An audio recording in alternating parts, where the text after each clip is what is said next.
പ്രസവം നിർത്തിയ ആൾക്കാർ അവർക്ക് വീണ്ടും പ്രഗ്നൻ്റ് ആവാമെന്ന് താല്പര്യമുള്ള ആൾക്കാരുണ്ട് കുറേ.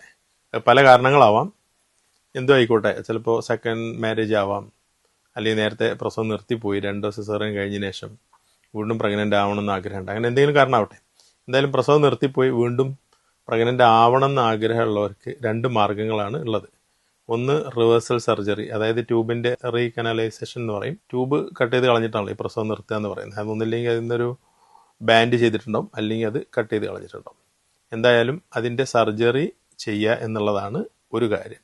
രണ്ടാമത് IVF എന്നുള്ളത്. ഈ 2 കാര്യങ്ങൾ ഇതിലൊന്നാണ് പോസിബിലിറ്റീസ് ഉള്ളത്, സാധ്യത കൂടുതലുള്ളത്. അതിൽ ആദ്യത്തെ റീകനലൈസേഷന് ചില കണ്ടീഷൻസ് എന്താണെന്ന് വെച്ചാൽ മറ്റുള്ള കാരണങ്ങളൊന്നും, ഈ ഇൻഫെർട്ടിലിറ്റിയുള്ള കാരണങ്ങളൊന്നും ഉണ്ടാവാൻ പാടില്ല. കാരണം ഒന്ന്, ഇപ്പോൾ ഫോർ എക്സാമ്പിൾ സെക്കൻഡ് മാരേജ് ആണെങ്കിൽ ഹസ്ബൻഡ് കൗണ്ട് നോക്കണം. ഹസ്ബൻഡ് കൗണ്ട് വളരെ മോശമാണെങ്കിൽ പിന്നെ ഇവിടെ റീകനലൈസേഷൻ ചെയ്തൊരു കാര്യം ഉണ്ടാവുന്നില്ല. അല്ലെങ്കിൽ ആസോസ്പെർമുള്ള ആളാണ്, അല്ലെങ്കിൽ വൈഫിൻ്റെ തന്നെ ഏജ് കൂടുതലാണ്, പിന്നെ ഓവറിൻ റിസർവ് വളരെ കുറവാണ്. അപ്പം അങ്ങനെയുള്ള പല കണ്ടീഷൻസിൽ ചിലപ്പോൾ ഇത് പ്രാക്ടിക്കൽ ആയിക്കൊള്ളുന്നില്ല.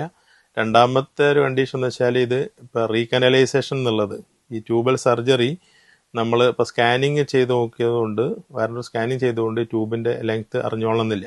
അപ്പോൾ അതുകൊണ്ട് തന്നെ എത്രത്തോളം കട്ട് ചെയ്ത് പോയി, അതിൻ്റെ ലെങ്ത്ത് എത്രത്തോളം എന്ന് അറിയണമെങ്കിൽ തന്നെ ഒരു ലാപ്രോസ്കോപ്പി ചെയ്ത് നോക്കണം. ആ ലാപ്രോസ്കോപ്പിൻ്റെ കൂടെ ഡയഗ്നോസ്റ്റിക് ലാപ്രോസ്കോപ്പി ചെയ്ത് നോക്കിയിട്ട് ആ ലെങ്ത്ത് കറക്റ്റാണ്, കുഴപ്പമൊന്നുമില്ലെങ്കിൽ നമുക്കതിനെ സൂച്ചറിങ് ചെയ്യാവുന്നതാണ്. അതിൻ്റെ റീകനലൈസേഷൻ എന്നുള്ള പ്രൊസീജിയർ ചെയ്യാവുന്നതാണ്. അതെല്ലാം ലെങ്ത്ത് ഒട്ടുമില്ല, അല്ലെങ്കിൽ അതിൻ്റെ ഫിംബ്രിയൽ എൻഡ് എന്ന് പറയും, അണ്ടാശയത്തോട് ചേർന്ന് നിൽക്കുന്ന ഭാഗം, അത് ചില ആൾക്കാരത് കട്ട് ചെയ്ത് പോയിട്ടുണ്ടാവാം. അങ്ങനെയുള്ള കാരണങ്ങൾ അതും നമുക്ക് എന്ത് ചെയ്യാൻ പറ്റത്തില്ല, റീകനലൈസേഷൻ ചെയ്യാൻ പറ്റത്തില്ല. അതുകൊണ്ട് 2 മെത്തേഡാണ് പ്രസവം നിർത്തിയ ആൾക്കാർക്കുള്ളത്.